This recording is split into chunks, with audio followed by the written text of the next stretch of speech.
Hello cuties, তোমরা সবাই কেমন আছো? আজকে আমি তোমার সাথে আরেকটা ইয়াম্মি টেস্টি অ্যান্ড স্পাইসি একটা রামেন শেয়ার করবো, তাও আবার মিস্টার নুডলস দিয়ে। তো চলো, অল্প কিছু উপকরণ দিয়ে এত মজার খাবার পেলে আর কী লাগে। সো এখানে আমি নিয়েছি 3 প্যাকেট নুডলস বানাবো, যেহেতু নুডলস মশলা, লাল মরিচের গুঁড়া, তিলটা দিলে দিতে পারো, না দিলে না দিতে পারো। সাথে দিয়েছি চিনি, স্বাদ মতো লবণ একটু দিয়েছি, আর দিয়েছি রসুনের কুচি। আর এখানে একদম গরম তেল দিয়েছি, সেটার ভিডিওটা করতে পারিনি, যখন ছিল লাস্টে ওটা করছি। সে কী ঝাঁঝালো একটা কালার আসে পড়ছে, দেখছেন? মনে হইতেছে এটা মানে কী বলবো, রামেন, আসল রামেনের মশলা এটা। তারপর দিয়ে দিলাম পরিমাণ মতো সয়া সস, মানে সয়া সস মুখ খাওয়া অনুযায়ী দিবেন। 1 প্যাকেট হলে 1 প্যাকেট, 2 প্যাকেট হলে 2 প্যাকেট, 3 প্যাকেট 3 প্যাকেট। তারপর দিয়ে দিলাম স্বাদ মতো টমেটো সস।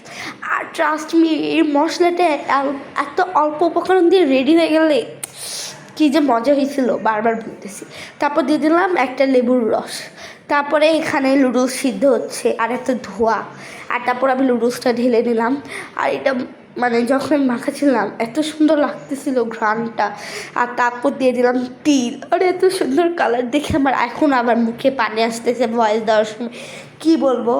তো আচ্ছা, আজকের মতো এখানেই শেষ করছি। আল্লাহ হাফেজ, আবার দেখা পরের ভিডিওতে। সাবস্ক্রাইব করে পাশে থাকবেন। টাটা।